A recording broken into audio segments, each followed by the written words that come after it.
प्रकाशपुर नामक गांव में विराज नाम का एक गरीब आंवला वाला रहता था। वो आंवले बेचकर अपने परिवार का पालन पोषण करता था। गरीबी के कारण उसे अपने जीवन में बहुत सारी कठिनाइयों का सामना करना पड़ता था। आंवला ले लो, ताजे ताजे और रसीले आंवले।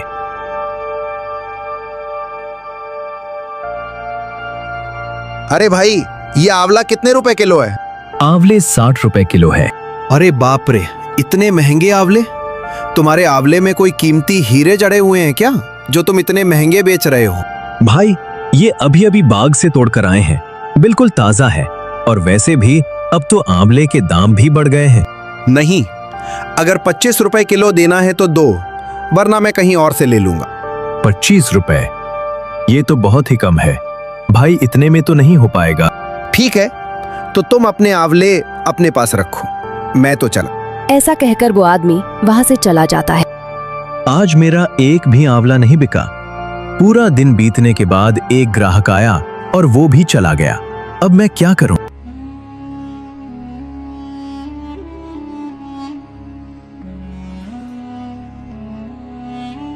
अरे विराज, क्या सोच रहे हो? नमस्ते मुखिया जी। हाँ, नमस्ते। क्या हुआ? तुम किस सोच में डूबे हुए थे? मुखिया के पूछने पर विराज उन्हें सब कुछ बता देता है।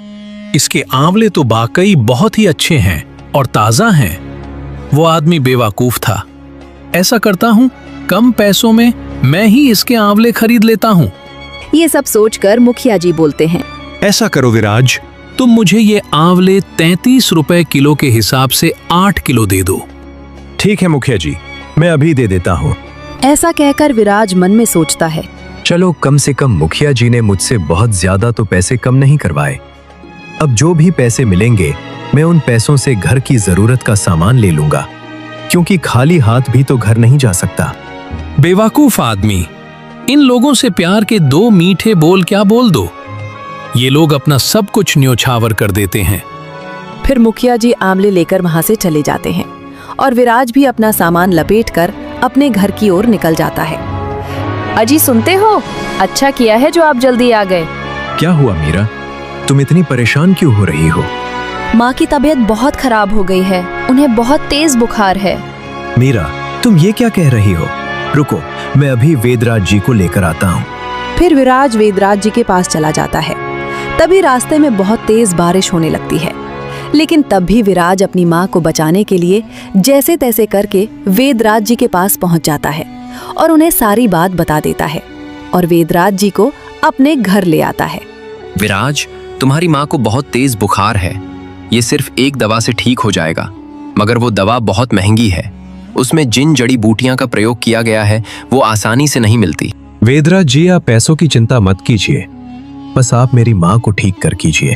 फिर वेदराज जी माँ को दवाई दे देते हैं और अपने घर चले जाते हैं। सुनते हो जी, आपके पास इतने सारे पैसे कहाँ से आए? आज मुखिया जी ने मुझसे काफी ज्यादा आंवले खरीद लिए थे, ये पैसे वहीं से आए थे। इसका मतलब सारे पैसे माँ की दवाइयों पर लग गए। हाँ मीरा, अब मेरे पास कुछ भी नहीं है। फिर कुछ दिन ऐसे ही बीत जाते हैं और विराज की माँ ठीक हो जाती हैं और उधर विराज के आंवलों की बिक्री दिन व दिन कम होती जा रही थी।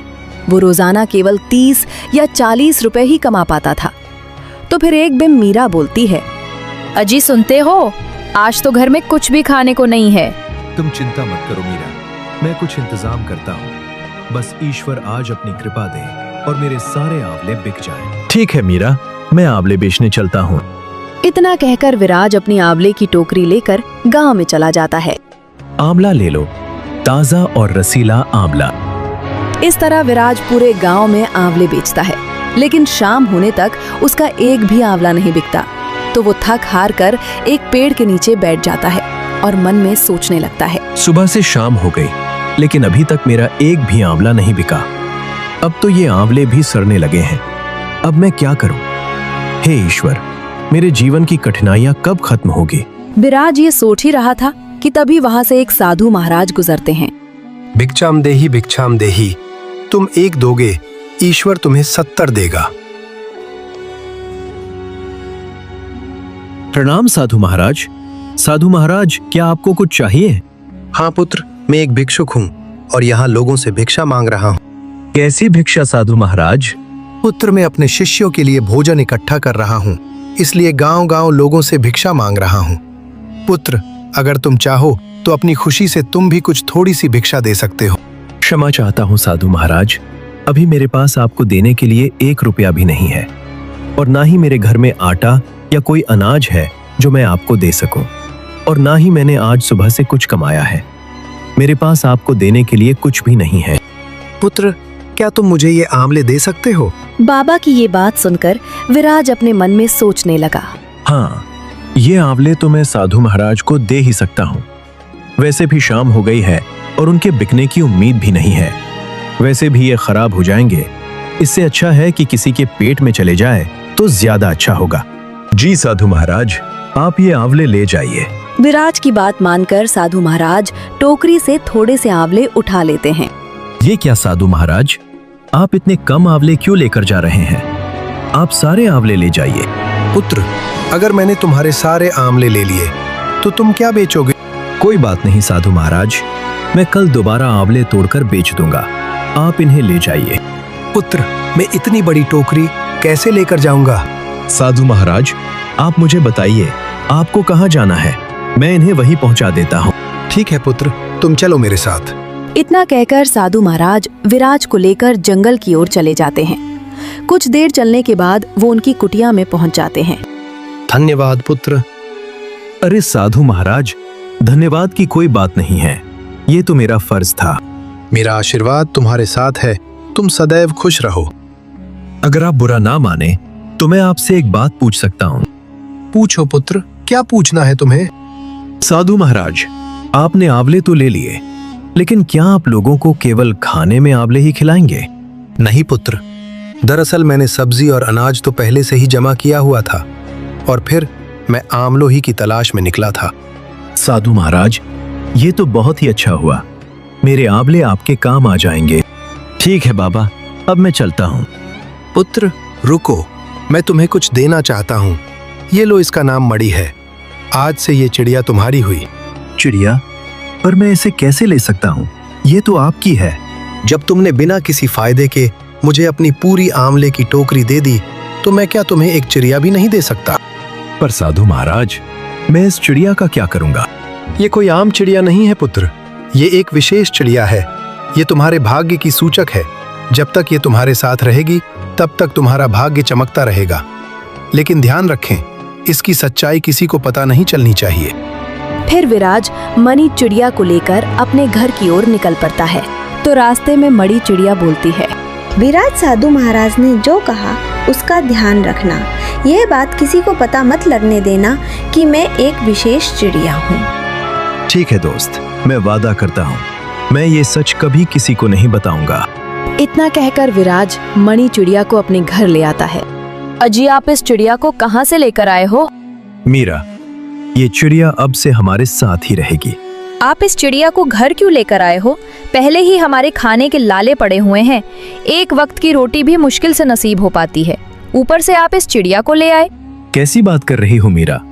भला ये छोटी सी चिड़िया कितना खा लेगी? और रही बात खाने की, तो जो हम खाएंगे वही इसे भी खिला देंगे। विराज और मीरा बातें कर ही रहे थे कि तभी उन्हें आवाज आती है। अरे विराज, क्या घर पर हो? जरा बाहर तो आओ। अरे सोहन भाई, आप यहाँ? हाँ विराज, वो क्या है ना, आज मेरे बेटे का जन्मदिन था, बहुत सारे पकवान बच गए।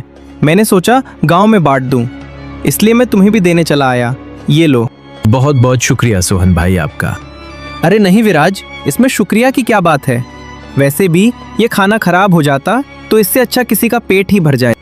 सोहन ये कहकर वहाँ से चला जाता है। ये तो बहुत स्वादिष्ट पकवान है। देखो मीरा, मैंने कहा था ना कि जिसके भाग्य में जो लिखा होता है वो उसे मिल ही जाता है। तुम खामखा चिंता कर रही थी, देखो ये पकवान हमारे पास खुद चलकर आ गए। आज तो हम खाएंगे स्वादिष्ट पकवान और मनाएंगे ईश्वर के गुणगान। फिर वो सब मिलकर खाना खाते हैं। मीरा, तो मैं आंवले बेचने बाजार जा रहा हूँ, तुम घर का और माँ का ख्याल रखना। तो क्या आप इस मणि चिड़िया को भी अपने साथ लेकर जाएंगे? क्यों, क्या हुआ? मैं इस चिड़िया को अपने साथ लेकर नहीं जा सकता कि? कुछ नहीं, मैं तो बस वैसे ही पूछ रही थी। विराज मीरा की बात सुनकर आंवले बेचने चला जाता है। आमले ले लो, ताजा ताजा और रसीले आमले। तभी विराज की आवाज सुनकर एक आदमी विराज के पास आता है। विराज, तुम्हारे आंवले तो बहुत अच्छे दिख रहे हैं, क्या भाव दे रहे हो? भाई आंवला 60 रुपए किलो है। अच्छा, एक काम करो, मुझे 5 किलो आंवले दे दो। वो आदमी बिना पैसे कम कराए विराज के 5 किलो आंवले खरीद कर चला जाता है और देखते ही देखते विराज के सारे आंवले बिक जाते हैं। अरे वो आज तो मेरे सारे आंवले अच्छे दामों में बिक गए। अब मैं इन पैसों से माँ और मीरा के लिए अच्छे कपड़े और पकवान लेकर जाऊंगा। फिर विराज सब सामान लेकर अपने घर चला आता है। अजी, ये सब क्या है? आज मेरी कमाई बहुत ही अच्छी हुई है, इसलिए मैं तुम दोनों के लिए कपड़े और पकवान लेकर आया हूँ। और फिर इसी तरह दिन गुजरते हैं। दिन प्रतिदिन विराज की कमाई बढ़ती जाती है। फिर एक दिन उनके घर एक करण नाम का एक व्यक्ति आता है। ये लो विराज भाई, तुम्हारे पैसे जो तुमने मुझे 6 महीने पहले दिए थे, मैं वापस करना आया हूँ। शुक्रिया करण भाई। अरे शुक्रिया तो मुझे तुम्हारा करना चाहिए विराज।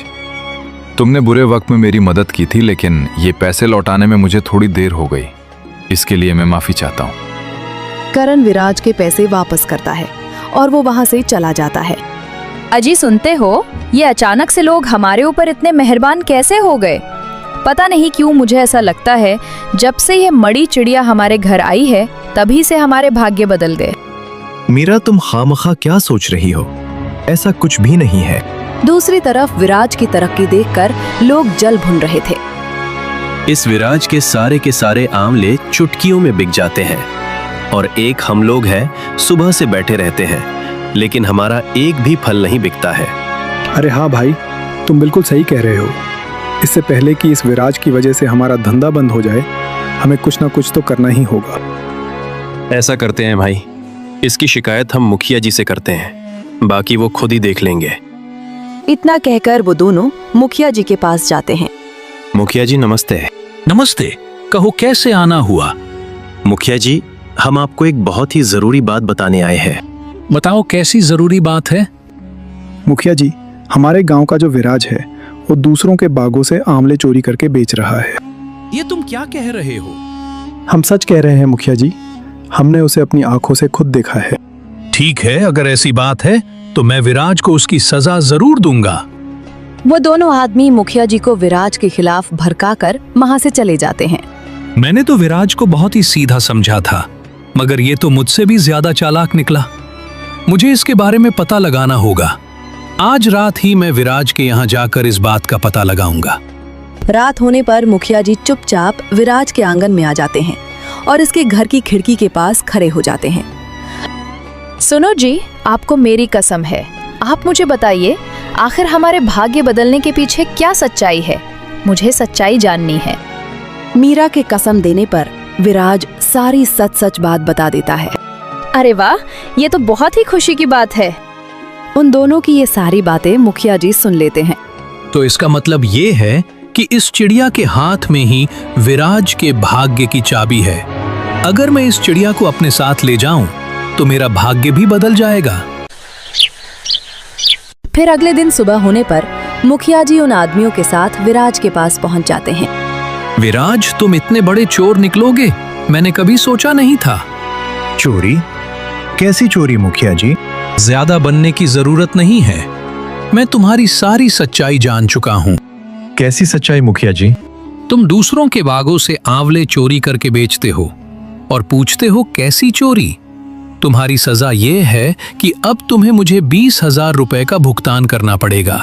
मुखिया जी, मेरे पास इतने पैसे तो नहीं है और मैं सच बोल रहा हूँ, मैंने किसी के यहाँ कोई चोरी नहीं की। अगर तुम्हारे पास 20,000 रुपए नहीं है तो मैं ये तुम्हारी चिड़िया अपने साथ ले जाऊंगा। नहीं नहीं, मैं तुम्हारे साथ नहीं जाऊंगी। मुखिया जी, ये मेरी चिड़िया है, आप मेरी चिड़िया को ऐसे लेकर नहीं जा सकते। मारो इसे, ये हमारे बागों में चोरी करता है और हमारी मेहनत के पैसों पर ऐश कर रहा है। हाँ हाँ, मारो इसे, ये चोर है। छोड़ दो मेरे पति को, ये निर्दोष है, इन्होंने कुछ नहीं किया। मीरा की ऐसी बातें सुनकर मुखिया जी विराज को छोड़ देते हैं और अपने मन में सोचते हैं, बेवकूफ इंसान, अब मैं इसकी चिड़िया से अपने भाग्य को बदलूंगा। फिर ऐसे ही कुछ दिन बीत जाते हैं। मड़ी चिड़िया के चले जाने से विराज की हालत पहले से भी बदतर हो जाती है। सुनिए जी, हमारे पास तो अब खाने के लिए कुछ भी नहीं है। अब तो हमारे पहले की तरह आंवले बिकने भी बंद हो गए हैं। ईश्वर पर भरोसा रखो मीरा, वो कोई ना कोई रास्ता जरूर निकालेंगे। सुनो चिड़िया, अब से तुम मेरे साथ ही रहोगी और मैं ही तुम्हारा मालिक हूँ, समझी? मेरा मालिक सिर्फ विराज है और वह मेरा दोस्त है। मुखिया जी चिड़िया से बातें कर ही रहे थे, तभी उनके पास एक व्यापारी आता है। अरे सरपंच भाई, मैं यहाँ एक काम से आया हूँ। कहिए, क्या काम है? असल में मैं इस गांव को छोड़कर जा रहा हूँ और यहाँ मेरी बहुत सी जमीन है जिन्हें मुझे बेचना है। तुम्हें इसमें आपकी क्या मदद कर सकता हूँ?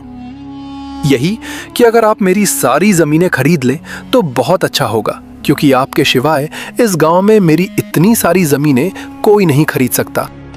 फिर मुखिया जी उस व्यापारी की जमीनों को कम कीमत पर खरीद लेते हैं और कुछ दिनों में उन जमीनों को दुगनी कीमत में बेच देते हैं। अरे वाह, ये चिड़िया तो वाकई किस्मत की चाबी है। मुझे इसे सबसे छुपा कर रखना होगा, वरना इसे कोई भी लेकर जा सकता है। फिर ऐसे ही कुछ दिन बीत जाते हैं तो एक दिन मुखिया जी से पिंजरे का गेट खुला ही रह जाता है और चिड़िया मौका पाते ही वहां से उड़ जाती है। जब थोड़ी देर बाद वहां मुखिया जी आते हैं तो पिंजरे को खाली देखकर वो हैरान हो जाते हैं। अरे ये क्या, वो चिड़िया कहाँ चली गई? अभी सरपंच जी उस चिड़िया को ढूंढ ही रहे थे कि तभी वही व्यापारी वहां आता है। मुखिया जी, आपने चालाकी से मेरी सारी जमीनों को कम कीमत पर हड़प लिया। मैं आपको नहीं छोड़ूंगा। मैं आपकी सारी सच्चाई गांव वालों को बताऊंगा। नहीं, ऐसे मत करो, मैं बर्बाद हो जाऊंगा। मैं तुम्हें तुम्हारे सारे पैसे देने के लिए तैयार हूँ। इतना कहकर मुखिया जी उस व्यापारी के पूरे पैसे उसे दे देते हैं। पैसे लेकर व्यापारी वहां से चला जाता है।